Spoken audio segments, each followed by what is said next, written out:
Good morning, Gamecock fans. Today's Friday, July 25th, the year of our Lord 2025, and this is Coffee with JC Shurburtt.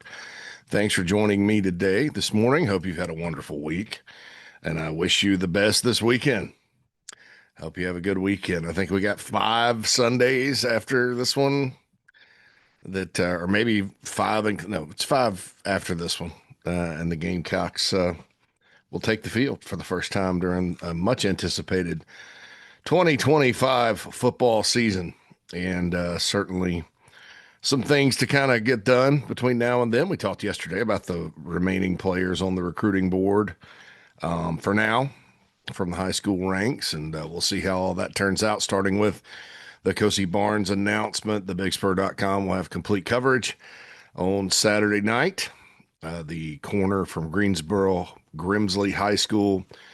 Talked about him quite a bit on Smorgasbord yesterday with Alex Jones, and been kind of discussing him all week. Big, tall, longer corner. Gamecocks, Miami, North Carolina is in the mix, Mississippi State, Kentucky. So we'll see who he announces for on Saturday night, but the BigSpur.com is going to cover it. So that's most of the time it's a good sign, but shoot, when Wes Mitchell used to work for us, he was like the death character with the sickle, because I think there was about 3 or 4 we sent him to cover, and it just did not go the Gamecocks' way. So that happens sometimes, and so we'll see. That's why there's anticipation for an announcement. But Barnes is a really good player, has the length. Alex talked yesterday a lot about his ball skills. I'm in agreement with that. I think he's got the hips to play corner. Sometimes taller guys do not, but this guy does. And Torian Gray, it's another evaluation. He's a high 3-star guy. Barnes is in a relatively deep year in North Carolina, prospect pool wise. I think maybe in a little bit leaner year, maybe he would be up there a little more.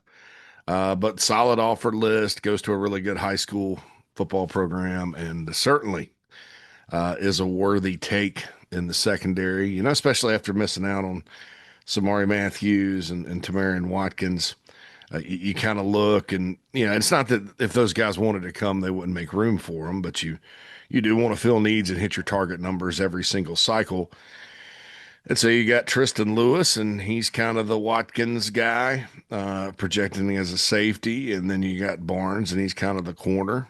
And that's not, again, to say that they wouldn't have taken Barnes or Lewis eventually. Every prospect sort of stands on his own. And it's like putting together a puzzle when you're putting together a recruiting class with numbers, especially nowadays when you've got portal spots and you don't always know who's going to be back the next year. And so your needs – whereas the old way, you could apply logic and say, well, this is, have a safe guess within the numbers you need. You don't know.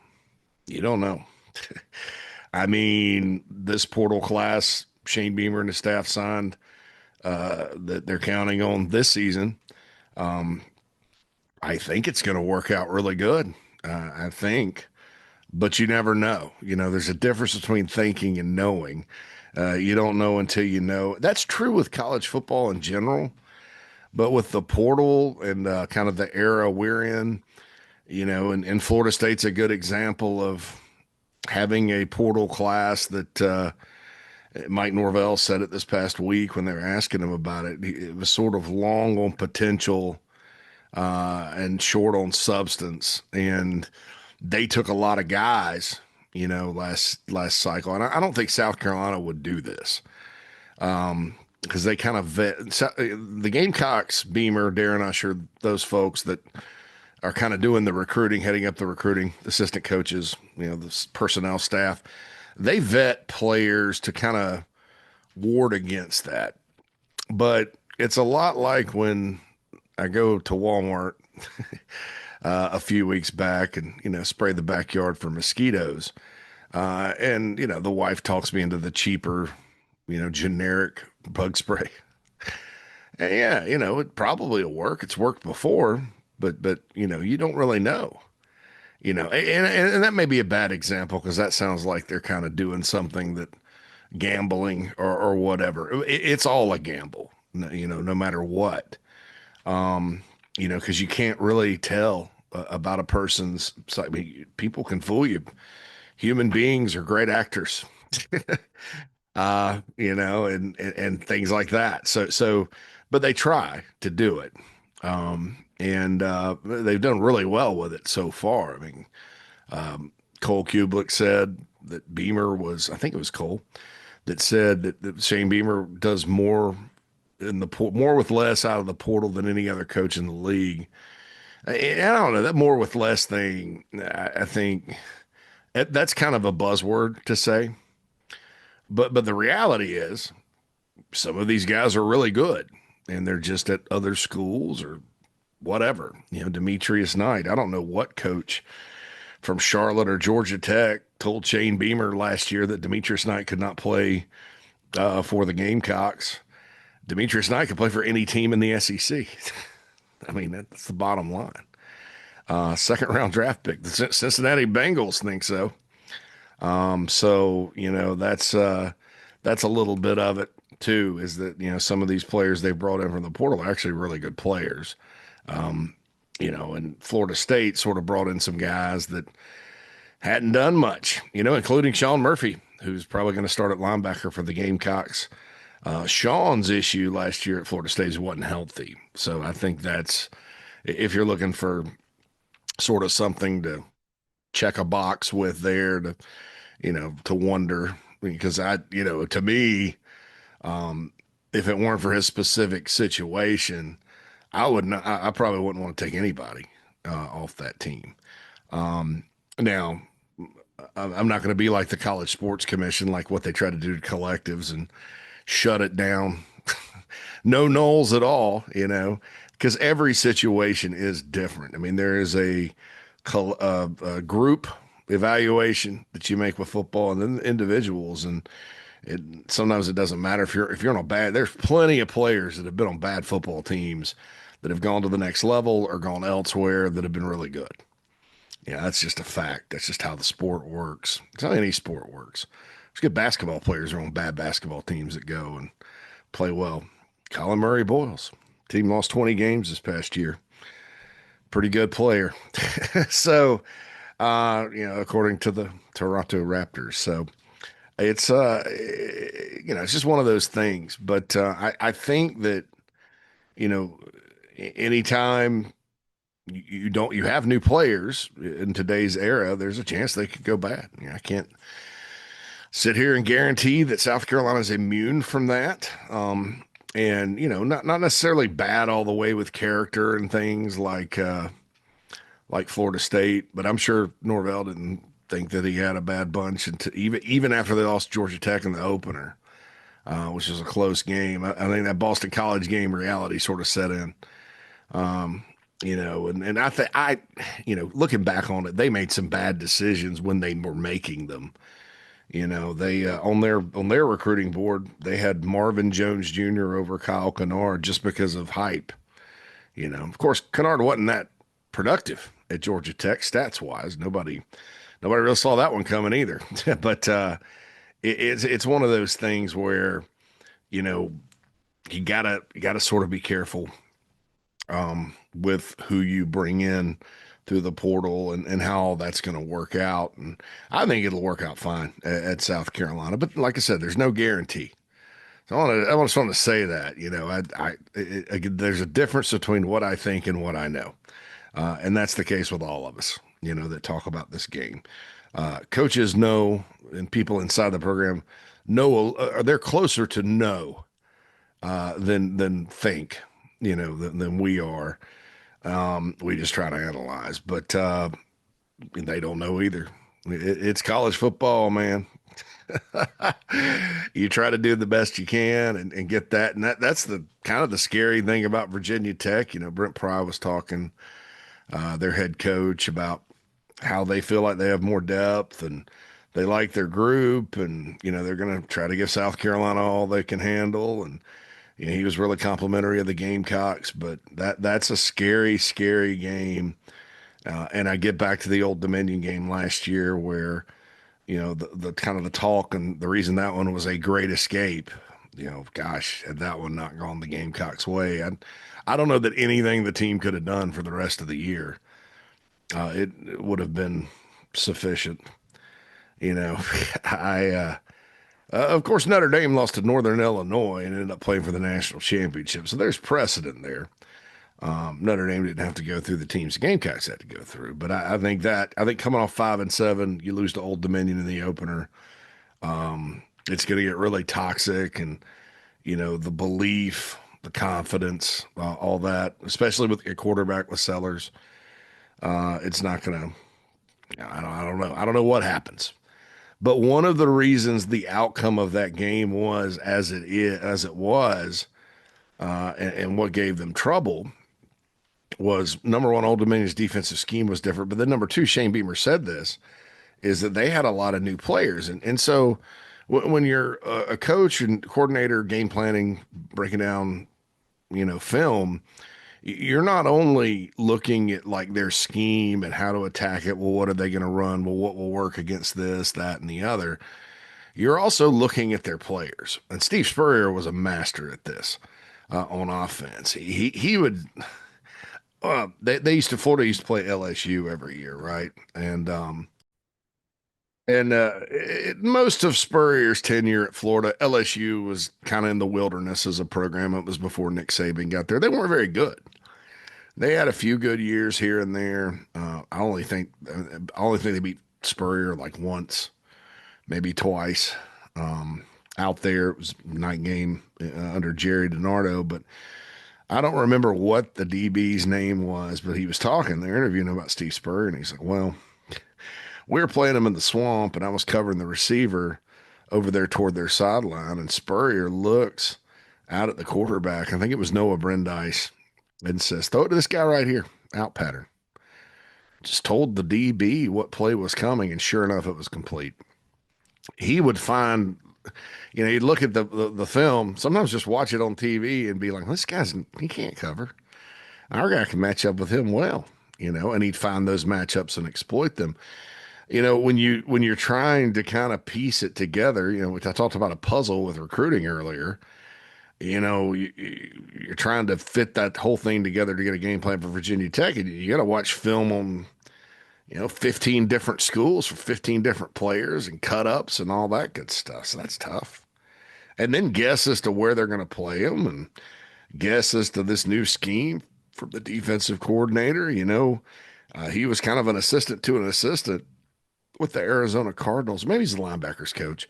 He wasn't the coordinator. So are they going to do more what they did with the Cardinals, sort of that, Cardinals light? Or are they going to be more like William and Mary, where he used to coach? I mean, small school guys have to get creative. And that's kind of his mojo. I mean, at least with Philip Montgomery, their offensive coordinator, you sort of have a track record there of what he likes to do. I mean, although the question with him will be tempo. And if I'm Virginia Tech, I am running tempo with drones against the Carolina defense and try to make things happen fast, because Carolina's got new players out there too, especially at linebacker. And when you're trying to get lined up and all that and you go fast, that's good. So I don't know. I've sounded pretty depressing here the first little few minutes of coffee. Didn't mean to do that, but that's just kind of the topic. The topic that sprung from the topic is you just never know. Virginia Tech is a concerning game. I don't. I look at both rosters and on the surface, like everybody else, including the folks in Vegas that have the Gamecocks as a 9.5-point favorite, you're like, oh, well, South Carolina should win this game. And I also think this, one more warning about Virginia Tech. We tend to, and Hokie fans are like this too. They focused bigly on the players they lost to the portal. And they did. The draft and the portal took off last year's Virginia Tech team. You can't even pay attention to that. And they lost a bunch of close games, finished 6-7.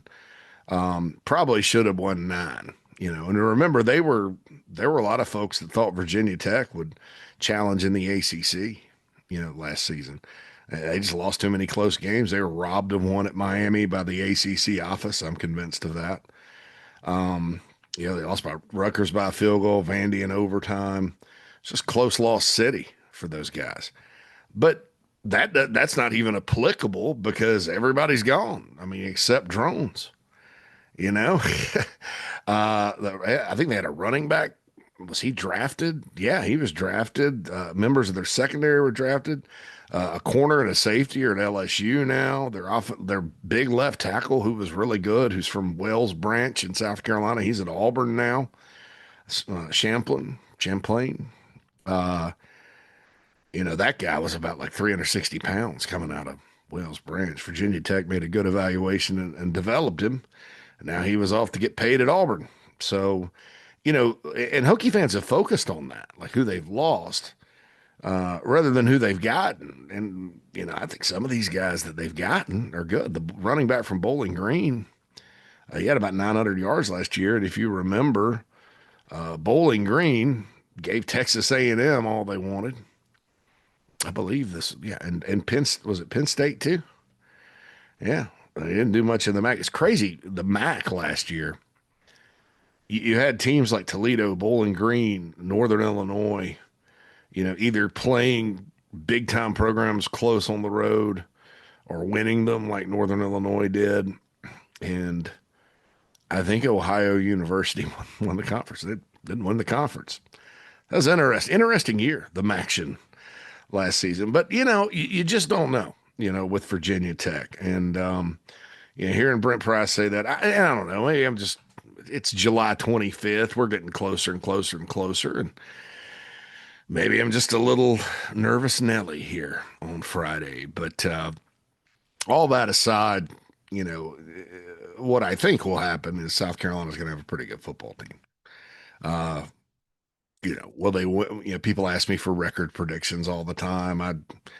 I don't like to give them because I always kind of base what I think will happen in college football. This is my way. There's no right or wrong. If you want to give a record prediction, fine. Hey, drop it in the comments. That's fine with me. Also, like, subscribe, and share if you're on YouTube. Because to me, football games, every football game, there's a scenario either team could win, within reason. There's some games where, like South Carolina's playing South Carolina State on that Thursday night a couple of years ago, and the Bulldogs are on the schedule again this year. The scenario for South Carolina State to win would be like 7 turnovers by the Gamecocks, a terrible plan. And even then, against teams like that, there's some, on that level, when there's that big a discrepancy, they're going to make mistakes and then it ended up 50-10, right? There's probably like a 2% chance these scenarios will happen. Whereas like LSU last year, closer game, going in, I thought South Carolina's offense, believe it or not, could have a pretty good day against their defense, and they did until Lenore Sellers got hurt. And I thought Nussmeier would be pretty good for them through the air. What surprised me about LSU last season was I didn't know that they would get as much from their running backs. I thought Carolina's defense would be a little better against the run, and it all added up to a 3-point win at the end of the day based on a bad call. But there's scenarios. A scenario for Carolina to win would get pressure on Nussmeier, get some turnovers, don't give up a bunch of passing yards. Scenario for LSU to win would be establish the run, blah, blah, blah, blah, blah, get some breaks. That's just kind of how it goes. Now, it's not always right. The Clemson game last year, I didn't count on both offenses driving the ball up and down the field and turning it over. I didn't think that necessarily would happen. So it's not always right, but because there's scenarios in each game and injuries factor in, I like to kind of go game to game and just say, here's how they could win, here's how they could. And I'll make a pick on Fridays. We got the pregame show coming up this year, the big Gamecock pregame show, where and that's a programming note for Chief Sports. We have the morning show and the show, 4 hours of programming on Fridays during the season before the games, because we have this really good Friday show we normally do, historically have done, and we didn't split the shows until January. So we're going to go back to 3 hours on Friday, and we'll have Phil, the Mad Dog, myself, Jamie Bradford, a ton of guests. You're talking Strickland, Flint, Rafael Esparza will be on, just to kind of preview the weekend on Friday. So 3 straight hours of all of us together on Inside the Gamecocks. And then we'll make picks and all that good stuff and have guest pickers and some special things. So it'll be combined on that. And then Phil and I will have the tailgate show on game day mornings. Not sure about the first game for the game day show yet because it's a Sunday. We'll be in Atlanta, but we'll probably work something out, right? Anyhow, anyway, so that's what's going on there. But yeah, so just beware of the Hokies. I'm getting a little nervous about all that. And also the Cozy Barnes announcement on Saturday. Darren Usher did an epic interview with the morning show earlier this week, and it's 90 minutes long if you want to check that out on our YouTube page. So I was kind of going through it, taking notes, and I wanted to talk a little bit about two things. First and foremost, Gabriel Brownlow-Dendy. Now, Gabriel Brownlow-Dendy is a transfer portal guy from Texas A&M. It was a 5-star guy, top 10 prospect in the country, Lakeland, Florida. There's ballers and what you call dogs down there in Lakeland, man. There's been a lot of great players come out of Lakeland. Most of them go to Florida. He went to Texas A&M. As part of the Jimbo Fisher, we didn't buy this recruiting class. Oh, you didn't? First year of NIL. Not saying he was bald or anything like that. He's a tremendous human being, wants to be a preacher, high character guy. They vetted him and all that. So he was part of a loaded defensive group, and he had an injury in the Under Armour game, and then went out there and just, behind Smart Stewart, they just didn't play him. Elko uses some odd fronts, things like that. And, he played some when Jimbo was there and then hardly at all under Elko. And he got out of there and went in the portal, and Carolina got him 6'5", 315. Has everything you want in an NFL defensive tackle. He's more talented, like just talking talent. Like take performance out of it, take all the other aspects out of it. Don't get this twisted. As far as talent goes, better than anybody they had last year, talent-wise. Talent level. Talent doesn't make a great player alone, though. You're going to have more to it. And so the question when they got him was, well, what happened at A&M? Why didn't he play? He's 20, he's injured part of the time, and then you had a coaching change. And frankly, there's a lot of good players on that team. I don't know. Is it Shamar Stewart? The first round pick by the Bengals. Dude, I don't know how good that guy is. I mean, that may have been the worst pick in the NFL draft because it is strictly potential because he was not productive. But they played him a lot, I mean, A&M's D-line was really good last year. They weren't against Carolina. They were pretty good at getting pressure on Lenoris, and he bounced out of it like 3 or 4 times. But Carolina ran all over him. That was the best game of the season for the offensive line, I think, from a run blocking standpoint. And another reason why I think, power runs and things like that, straight up blocking with the big guys they've got on the line is good. But that's a different subject. Gabriel Brownlow-Dendy. So, so what's been the issue? And I don't know if you call it an issue. I think that oftentimes players that, have a lot of potential out of high school, it gets in their head, the star rating, they think they've arrived, they don't work hard, all that. That's not Brownlow-Dendy, though. I mean, he's a high character guy. But Darren Usher during the interview nailed it. And he said this, and it's, it'll always, it was an important quote because it answered some questions that we may have had about this guy and why he wasn't playing. He said the best thing to happen to Gabriel Brownlow-Dendy is Travian Robertson, not just the coaching on the field, but the spending the one-on-one time. And then he went on to talk about Brownlow-Dendy can be as good as he wants to be.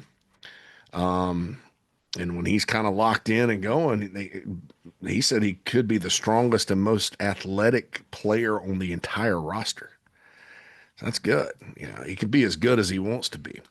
Then he made a comment about got to get him a little nastier. Ah, there we go. I think Travian Robertson can do that. I mean, I think that's it. And so that comment's interesting because you may, if you're one of these folks that goes straight to, oh my God, the sky's falling, and there's not many of you, but there's some. You may say, oh, he's just he's not tough. That's not toughness. It's defensive linemen, and I've said this before, when they get to college, uh, or coming out of high school, and keep in mind there's been injuries and things like that. You know, they're so big, and Gabriel Brownlow-Dendy's a freak athlete at Lakeland. You know, things come so easy to them on the football field. They're the single greatest, most freaky athletes position wise that you'll find because they're all like 300 plus pounds and can move around like ballerinas, and they're super strong and fast, and most run sub 5 second 40s. It's unbelievable. That's why it's my favorite position. um, but it comes so easy there, and maybe to dominate as good as Lakeland is, you don't have to have you don't have to have this you know nasty mentality, and not everybody you know can flip that on or flips it on or needs to. And so you get to A&M, you have the setback with the injury, you have coaching changes, the assistant coach that um you know were recruited there before. He's with Brand Brown at Syracuse. The new staff comes in.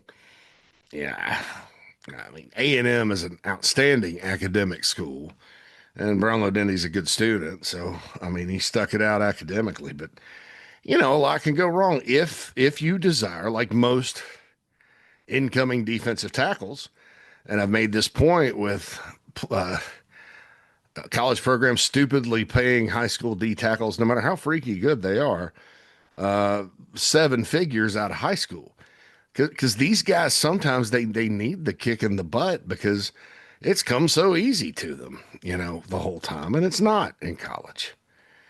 And so with that, I have some confidence that this is not a player that's not good.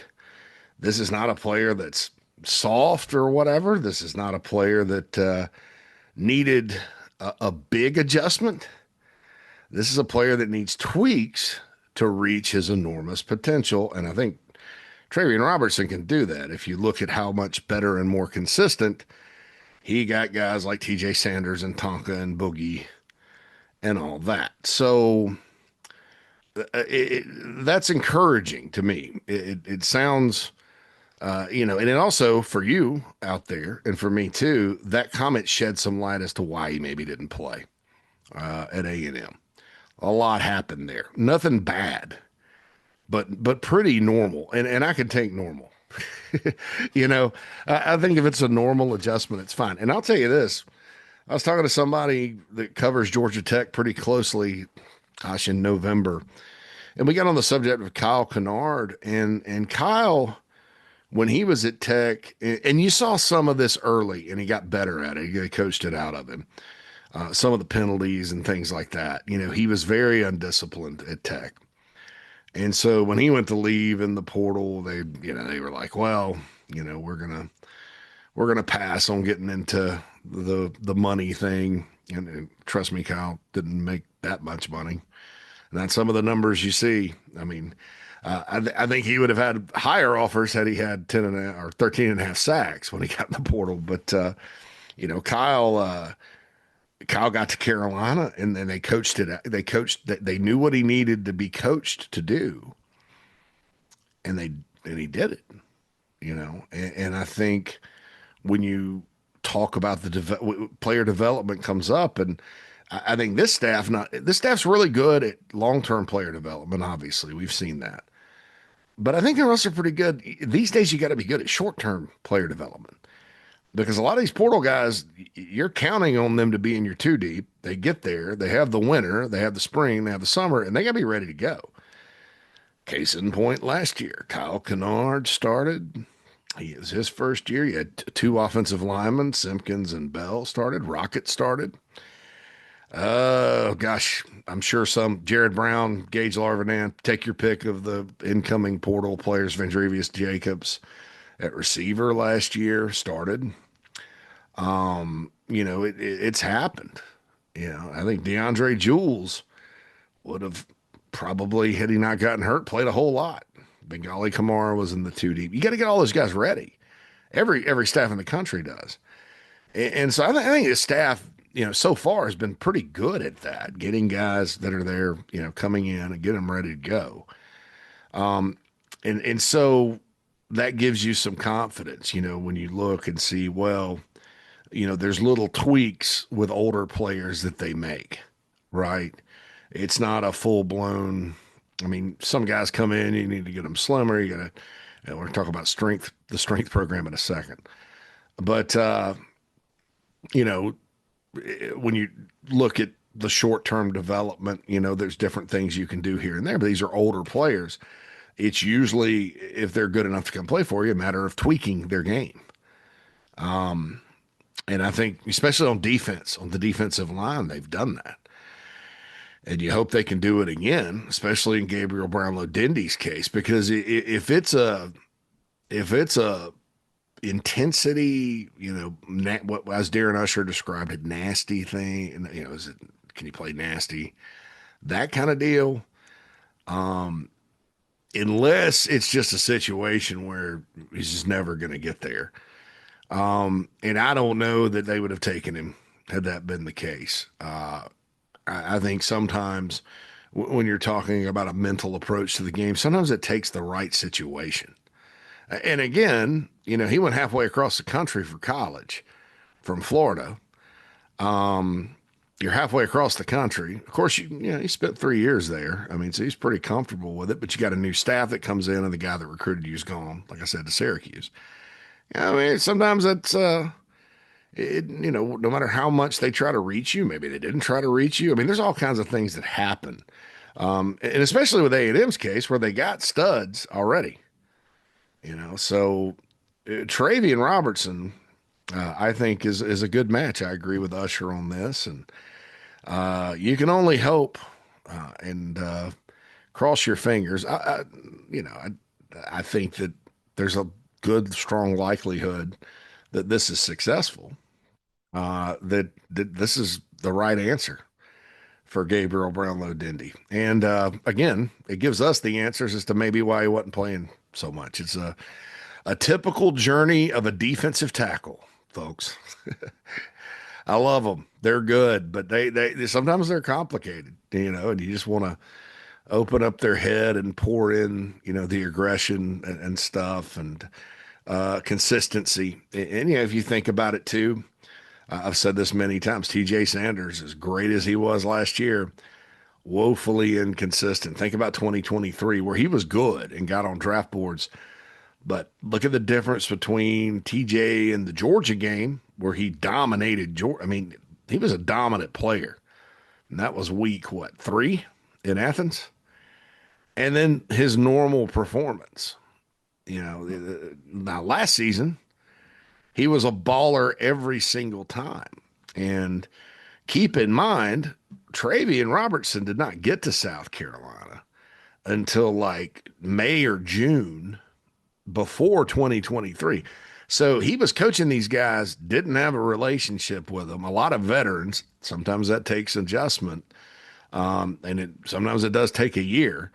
Didn't have spring practice. There's no standard set in the spring, just kind of new and feeling his way out. And then you get to 2023, and it probably took most of that year, I think, to start reaching these guys. Then you have the offseason, and then they come back, and it's a different story. Also, having Kyle Kennard and Dylan Stewart on the edge instead of the situation they had in 2020, that helps any defensive tackle.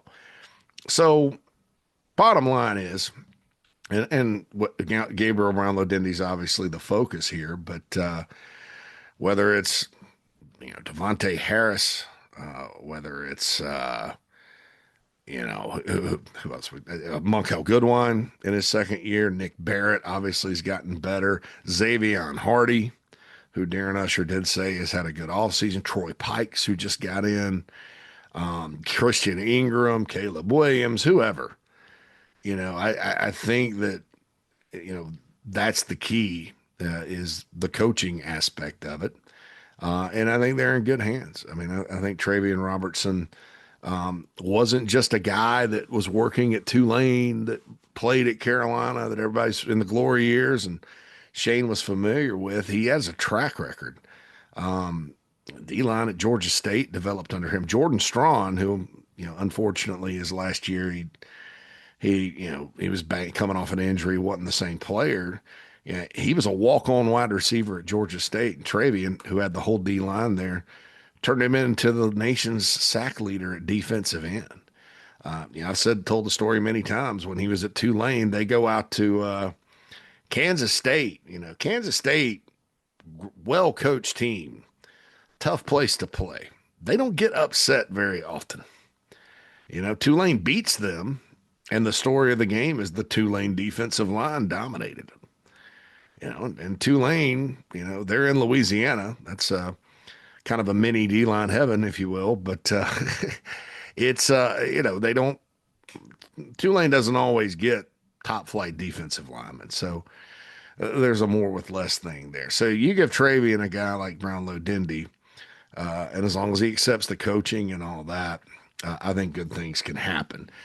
The other part of this, and I don't know that Gabe Brownlow-Dendy needed, was a guy that they brought in. It's like, man, we got to reshape you a little bit. I think he's perfectly okay in that category. But the strength program, look at these pictures the players are putting out on social media. We all remember the Dylan Stewart picture on social media last year from the time he enrolled to right before the season. Significant difference. It's the eyeball test. It's not football. These are posed pictures. I don't know if they're flexing or not, but you can tell the work has been put in, as Nick Harbor said on his tweet, the last 7 months. Darren Usher calls it a cheat code. And it's not just Luke Day and Chip and Jamil Walker and those guys, the actual strength staff. It's also the nutrition staff, because you got to have that. Certainly, I've had to learn that sometimes the hard way. You can work out all you want. If you don't have the diet, if you blow the diet out of the water, you're not going to have what some trainers, what's the lingo? Gains, bro, gains. You're not going to have gains. But do yourself a favor, Gamecock fans. Get on social media. Number one, follow all the players on social media, because from an NIL perspective, the formula to approve deals, their personal social media following does factor in. So go follow all the players you can. Number two, check out those pictures. I'm not a big eyeball test guy.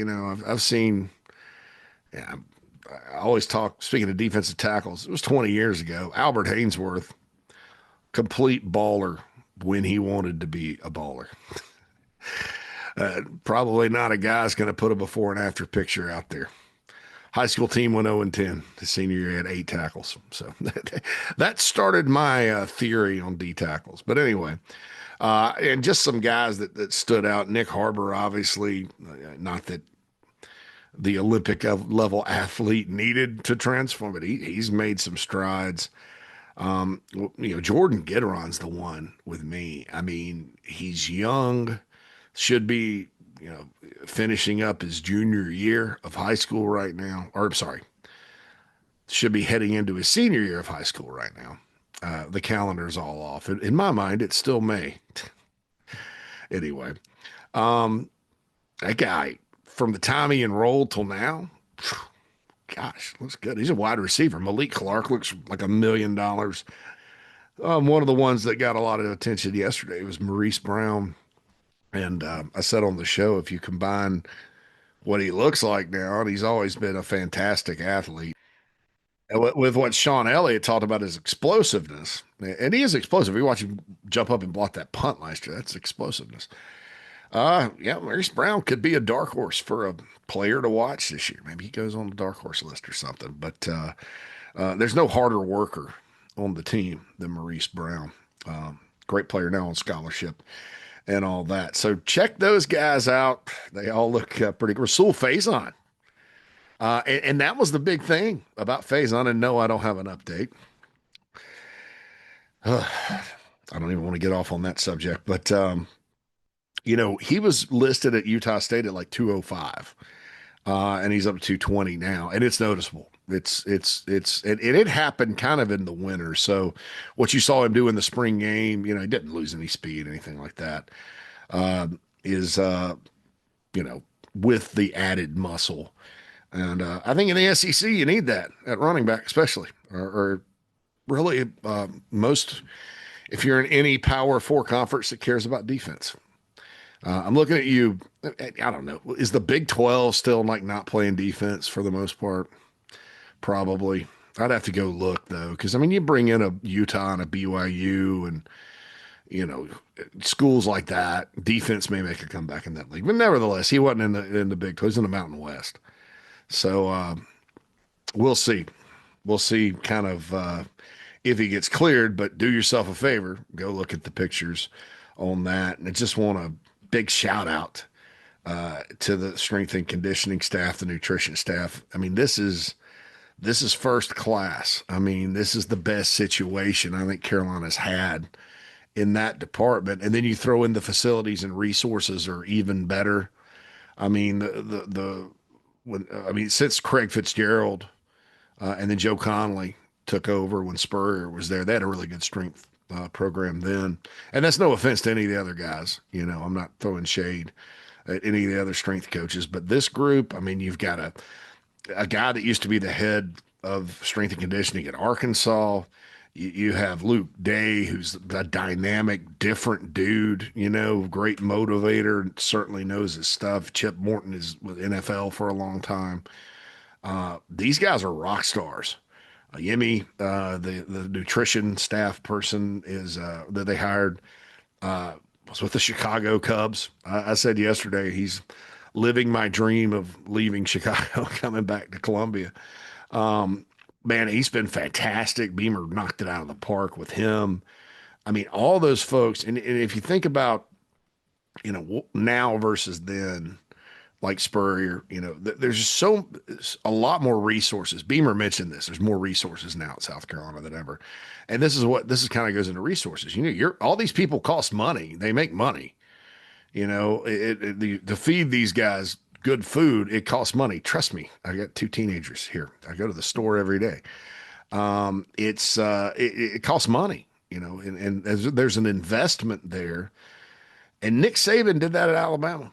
They're probably about 10 years ahead of Carolina, but all the stuff that they do now with in that facility, in that building, that doesn't guarantee you're going to win. But if you do it the right way and take advantage of the resources you have, which I maximize those, which I believe Shane Beamer and everybody in that building's doing right now, you have a better chance to. You better have a better chance to. You have a better chance to. All right, folks, stay tuned. Inside the Gamecocks, the morning show coming up. Preston Thorne will join JB here on Chief Sports South Carolina Live. You can get it on X. Also, the Chief Sports app available on Apple. You can download that for free. The show will follow the morning show. Mad Dog and myself. We got Matt Anderson, the late night Gamecock. Going to talk a little bit about Clemson and North Carolina joining the SEC. Power Four non-rivalry scheduling. I mean, we got a lot of topics to get to. And then whatever Matt wants to talk about, maybe we even dive into this NCAA basketball tournament expansion talk. Oh, I mentioned basketball. Nobody's going to listen. Anyway, sports talk tonight with Phil Kornblut, and then on Saturday night, I believe 7:30, Cozy Barnes announces. So be sure to check out thebigspur.com. If you're not a VIP member, you can use the code THESHOW50 to get half off an annual membership, or you can pay full price monthly or annually and get Paramount Plus for free. That's a heck of a deal. Paramount Plus just recently signed the South Park guys. If you're a South Park fan, you get all that plus all the Taylor Sheridan stuff. It's a heck of a deal, and I know that most males out there, husbands that have wives, that their wives don't understand why you're spending $12.95 a month on a sports website. Now these days, you know, online subscriptions are bigger, but you can tell her, hey, honey, we can save money because it comes with Paramount Plus. So you can either get the steep discount, the show 50, half off, that saves money, or just pay the $12.95 a month and get Paramount Plus for free. Also, if you want to get into the Nana Sports chat box each and every day with the show and the morning show, you can join Club Chief. It's $4.99 a month for that. I wish we could do a bundle with the Big Spur. That would be awesome. But I dumbly set up these subscriptions through YouTube, and there's just no flexibility. Like, I don't even have your emails if you're a Club Chief member. I don't even have it, you know. So I got to fix this somehow, but maybe I'll. Chances of me calling YouTube and getting someone on the phone that could communicate with me are slim. So, but we do that for the chat box, and there's some other special things too at a tailgate last year.